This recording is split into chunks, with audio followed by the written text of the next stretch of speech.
อภัยราชกุมารพระโอรสพระเจ้าพิมพิสารพระไตรปิฎกเล่มที่13พระสุตตันตปิฎกเล่มที่5มัชฌิมนิกายมัชฌิมปัญนาถเจ้าชายอภัยเป็นพระโอรสของพระเจ้าพิมพิสารราชาแคว้นมคธก่อนที่จะนับถือพระพุทธศาสนานั้นเจ้าชายทรงเป็นสาวกที่ศาสดานิครนาถบุตรให้ความสำคัญถึงกับไว้วางใจคบคิดปัญหาเพื่อให้เจ้าชายนำไปทูลถามพระพุทธเจ้าทั้งนี้ก็เพื่อให้เจ้าชายทรงยอมรับนับถือตนเองมากยิ่งขึ้นและเจ้าชายจะได้มีชื่อเสียงหากสามารถปราบวาทะของพระสมณโคดมได้อีกทั้งเจ้าชายเองก็มีอุปนิสัย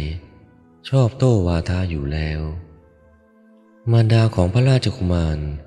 เป็นหญิงโสเภณีในกรุงอุเชนีพระเจ้าพิมพิสารทรงสนับความงามของนางแล้วทรงต้องการร่วมอภิรมย์กับนางปุโรหิตจึงใช้มนต์ขอให้ยักษ์นำพระราชาไปที่นครนั้นหลังจากร่วมอภิรมย์แล้วนางกราบทูลพระราชาว่าหากตั้งครรภ์จะทำอย่างไรพระราชารับสั่งให้เลี้ยงไว้ถ้าเป็นเด็กชายก็ให้เขานำแหวนวงนี้ไปแสดงแก่เราครั้น10 เดือนล่วงไปนางคลอดบุตรชายให้ชื่อว่าอภัยมีอายุ7 ขวบนางก็ส่งไปหาบิดาพระราชาทรงรักใคร่มากทรงให้การเลี้ยงดูอย่างดีต่อมาพระราชกุมารทรงออกบวชเป็นพระภิกษุบรรลุธรรมแล้วได้แสดงธรรมแก่มารดาและพระมารดาปทุมวดีผู้เป็นหญิงโสเภณีนั้นก็ออกบวชเป็นภิกษุณีไม่นานก็บรรลุพระอรหันต์ในวัยหนุ่มของเจ้าชายนั้นทรงสนพระทัยและที่คำสอนของท่านนิครนาถบุตรเป็นอย่างยิ่งทรงอภิวาทนับถือว่าเป็นครูของพระองค์วันหนึ่งอภัยราชกุมารเสด็จเข้าไปหานิครนาถบุตรถึงที่อยู่ในเขตพระนครราชคฤห์ทรงอภิวาทนิครนาถบุตรแล้วประทับนั่งนิครนาถบุตรทูลว่าไปเถิดพระราชกุมารเชิญพระองค์ไปโต้วาทะกับพระสมณโคดมเมื่อพระองค์โต้วาทะแล้วชนะกิตติศัพท์อันงามของพระองค์จะระบือไปว่าอภัยราชกุมารทรงโต้วาทะกับพระสมณโคดมผู้มีฤทธิ์มีอานุภาพมากแล้วชนะได้เจ้าชายอภัยตรัสถามว่าท่านผู้เจริญข้าพเจ้าจะโต้วาทะแก่พระสมณโคดมได้อย่างไรนิครนาถบุตร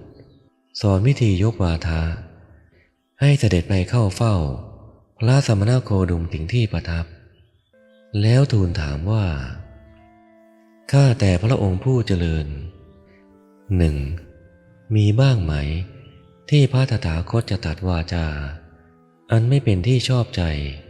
ของคนอื่นบ้างเมื่อพระสมณโคดมถูกถามอย่างนี้ก็ทูลตอบว่าดูก่อนราชกุมารมีบ้างที่ตถาคตจะกล่าววาจาอันไม่เป็นที่รักไม่เป็นที่ชอบใจของคนอื่นให้พระองค์ทูลถามพระสมณโคดมว่าข้าแต่พระองค์ผู้เจริญเมื่อเป็นอย่างนั้นการกระทำของพระองค์จะต่างอะไรกับปุถุชนเล่าเพราะปุถุชนเขาก็กล่าวกัน2แต่หากว่าพระสมณโคดมตอบว่าดูก่อนราชกุมารตถาคตจะไม่กล่าววาจาอันไม่เป็นที่รักไม่เป็นที่ชอบใจของคนอื่นพระองค์พึงทูลถามว่าเมื่อเป็นอย่างนั้นทำไมพระองค์จึงกล่าวว่าเทวทัตจะเกิดในอบายจะเกิดในนรก ตั้งอยู่สิ้นกับหนึ่งอันผู้เป็นใครๆเยียวยาไม่ได้เพราะวาจาของพระองค์นั้นทำให้เทวทัตโกรธเสียใจเท่ากับวาจานั้นไม่เป็นที่รักไม่เป็นที่ชอบใจของคนอื่นนิคนนาถบุตรสรุปให้ฟังว่าเมื่อพระสมณโคดมถูกถามปัญหาสองเงื่อนนี้แล้วจะเป็นผู้กลืนไม่เข้าคายไม่ออกเปรียบเหมือนกระจับเหล็กติดอยู่ในคอของบุรุษนั้นย่อมกลืนไม่เข้าไม่อาจคายออกได้ฉันใดพระสมณโคดมก็ฉันนั้นอภัยราชกุมารรับคำนิคนนาถบุตรแล้วเสด็จลุกจากอาสนะทรงอภิวาทนิคนนาถบุตรทรงทำประทักษิณแล้วเสด็จเข้าไปเฝ้าพระผู้มีพระภาคเจ้าถึงที่ประทับในพระวิหารเวฬุวันถวายบังคมแล้วประทับนั่งทรงแหงนดูพระอาทิตย์แล้วมีดำริว่าวันนี้ไม่ใช่การที่จะยกวาทะวันพรุ่งนี้เราจะยกวาทะในเรือนของเราดีกว่าจึงกราบทูลว่าข้าแต่พระองค์ผู้เจริญขอพระผู้มีพระภาคเจ้ามีพระองค์เป็นที่สี่จงทรงรับภัตตาหารของหม่อมฉันในวันพรุ่งนี้พระพุทธเจ้าทรงรับด้วยดุษฎียภาพพระพุทธเจ้าเสด็จพร้อมด้วยภิกษุ3 รูปรวมพระองค์ด้วยเป็น4 รูปถึงแล้วประทับนั่งบนอาสนะที่เขาจัดไว้อภัยราชกุมารทรงถวายอาหารของเคี้ยวของฉันอันปราณีตจนพระพุทธเจ้าเสวยเสร็จพระราชกุมารประทับบนที่นั่งต่ำกราบทูลถามที่นิคนนาถบุตรสอนมาว่าข้าแต่พระองค์ผู้เจริญมีบ้างไหมที่พระตถาคตจะตรัสวาจาอันไม่เป็นที่รักไม่เป็นที่พอใจของคนอื่นบ้างพระพุทธเจ้าตรัสว่าดูก่อนราชกุมารปัญหาข้อนี้จะตอบโดยส่วนเดียวไม่ได้เจ้าชายได้ยินคำตรัสนี้แล้วทูลว่าข้าแต่พระองค์ผู้เจริญเพราะปัญหาข้อนี้พวกนิมนต์ได้ชิบหายแล้วพระพุทธเจ้าตรัสถามว่าทำไมพระองค์จึงตรัสอย่างนี้เล่าอภัยราชกุมารจึงกราบทูลเรื่องทั้งปวงที่นิคนนาถบุตรสอนมาขณะนั้นบนผ้าเผาตักของอภัยราชกุมารมีเด็กอ่อนอยู่ไม่ใช่ลูกของเจ้าชายพระพุทธเจ้าจึงตรัสถามว่าดูก่อนราชกุมารท่านสำคัญความข้อนี้เป็นไฉนถ้ากุมารนี้อาศัยความเผลอของพระองค์หรือนางพี่เลี้ยงนำไม้หรือกรวดใส่ในปากพระองค์จะทำอย่างไรตรัสตอบว่าหม่อมฉันจะรีบนำออกเสียถ้าไม่อาจนำออกได้แต่ทีแรกหม่อมฉันจะเอามือซ้ายประคองศีรษะแล้วงอนิ้วมือขวาล้วงเอาไม้หรือก้อนกรวดแม้พร้อมด้วยเลือดออกมาเพราะหม่อมฉันมีความเอ็นดู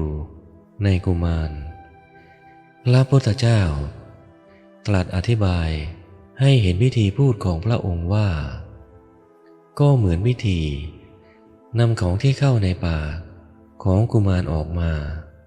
โดยมีความเอ็นดูเป็นหลักเช่นเดียวกันแล้วตัดประเภทการตัดของพระองค์ดังนี้ดูก่อนราชกุมารตถาคตก็ฉันนั้นเหมือนกัน 1. ย่อมรู้วาจาที่ไม่จริงไม่แท้ไม่ประกอบด้วยประโยชน์และวาจานั้นไม่เป็นที่รักไม่เป็นที่พอใจของผู้อื่นตถาคตไม่กล่าววาจานั้น 2. ย่อมรู้วาจาที่จริงที่แท้แต่ไม่ประกอบด้วยประโยชน์และวาจานั้นไม่เป็นที่รักไม่เป็นที่พอใจของผู้อื่นตถาคตไม่กล่าววาจานั้น 3. ย่อมรู้วาจาที่จริงที่แท้และประกอบด้วยประโยชน์แต่วาจานั้นไม่เป็นที่รักไม่เป็นที่พอใจของผู้อื่นในข้อนี้ตถาคตย่อมรู้การที่จะกล่าววาจานั้น 4. ย่อมรู้วาจาที่ไม่จริงไม่แท้ไม่ประกอบด้วยประโยชน์แต่วาจานั้นเป็นที่รักเป็นที่พอใจของผู้อื่นตถาคตไม่กล่าววาจานั้น 5. ย่อมรู้วาจาที่จริงที่แท้ไม่ประกอบด้วยประโยชน์แต่วาจานั้นเป็นที่รักเป็นที่ชอบใจของผู้อื่นตถาคตไม่กล่าววาจานั้น 6. ย่อมรู้วาจาที่จริงที่แท้และประกอบด้วยประโยชน์และวาจานั้นเป็นที่รักเป็นที่พอใจของผู้อื่นในข้อนี้ตถาคตย่อมรู้การที่จะกล่าววาจานั้นเพราะเหตุไรเพราะตถาคตมีความเอ็นดูในสัตว์ทั้งหลายโดยสรุปก็คือต้องเป็นวาจาจริงมีประโยชน์ถูกกาลเทศะที่จะกล่าวจะเป็นที่รักหรือไม่ใช่ปัญหาอภัยราชกุมารกราบทูลถามว่า 1. พระผู้มีพระภาคเจ้าทรงตรึกนึกไว้ล่วงหน้าหรือไม่ว่าผู้เข้ามาหานั้นจะทูลถามปัญหาอะไรและจะตอบอย่างไร 2. หรือว่าตอบได้ทันทีโดยไม่ต้องคิดไว้ล่วงหน้าพระพุทธเจ้าตรัสถามกลับว่าพระราชกุมารเองล่ะฉลาดรอบรู้ในเรื่องรถถ้ามีคนทูลถามว่าแต่ละส่วนของรถนั้นเรียกว่าอะไรบ้างพระองค์ต้องนึกไว้ก่อนหรือไม่หรือว่าตอบได้ทันทีเจ้าชายทูลตอบว่าปัญหานั้นตนเองตอบได้ทันทีเลยเพราะเป็นสิ่งที่รู้ดีอยู่แล้วพระพุทธเจ้าตรัสว่าฉันนั้นเหมือนกันแลราชกุมาร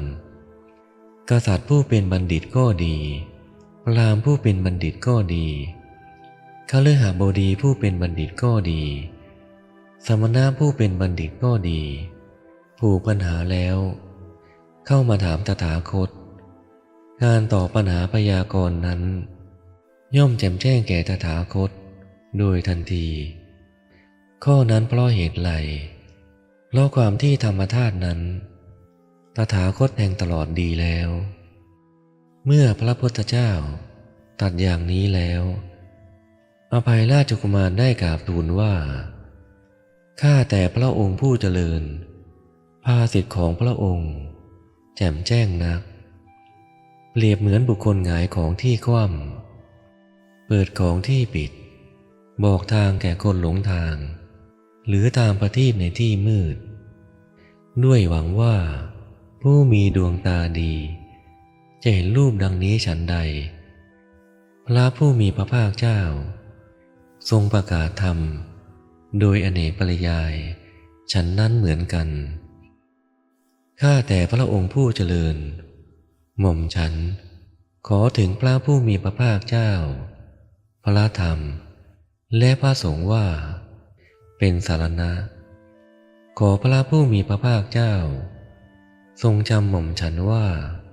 เป็นอุบาสกผู้ถึงสรณะตลอดชีวิตตั้งแต่วันนี้เป็นต้นไปสมัยหนึ่งพระอภัยราชกุมารทรงทำความดีความชอบด้วยการเสด็จไปปราบปรามกบฏชายแดนได้ลาภคาบดีพระเจ้าพิมพิสารผู้เป็นพระราชบิดาทรงพอพระทัยปูนรางวัลให้เสวยราชสมบัติ7 วันพร้อมทั้งให้หญิงงามแห่งการฟ้อนรำขับร้องให้คนหนึ่งตลอด7 วันนั้นเจ้าชายไม่ได้เสด็จออกมาภายนอกพระราชมณฑีนเลยทรงอยู่กับหญิงฟ้อนรำนั้นในวันที่8 เสด็จออกไปสู่ท่าน้ำทรงสงสนานแล้ว เสด็จไปพระราชอุทยานประทับนั่งทอดพระเนตรการฟ้อนรำขับร้องของหญิงนั้น แต่ด้วยความเหน็ดเหนื่อยประกอบกับไม่ได้กินอาหารทำให้นางเป็นลมตาย พระราชกุมารทรงเกิดความโศกเศร้าทรงคิดถึงพระพุทธเจ้าจึงเสด็จไปเข้าเฝ้ากราบทูลขอให้ทรงดับความโศกเศร้าให้ด้วย พระพุทธเจ้าตรัสว่าราชกุมารประมาณน้ำตาทั้งหลายที่ท่านร้องไห้อยู่ในการที่หญิงนี้ตายอย่างนี้ย่อมเป็นไปแล้วในสงสารอันมีที่สุดที่ใครๆรู้ไม่ได้ท่านอย่าโศกเศร้าเลยเพราะความโศกเป็นที่จมลงของชนพาลทั้งหลายแล้วตรัสพระคาถาว่าท่านทั้งหลายจงมาดูโลกนี้อันตการดุจราชรถที่พวกคนเขาติดอยู่แต่พวกผู้รู้หาข้องอยู่ไม่จบพระเทศนาพระราชกุมารบรรลุโสดาปัตติผล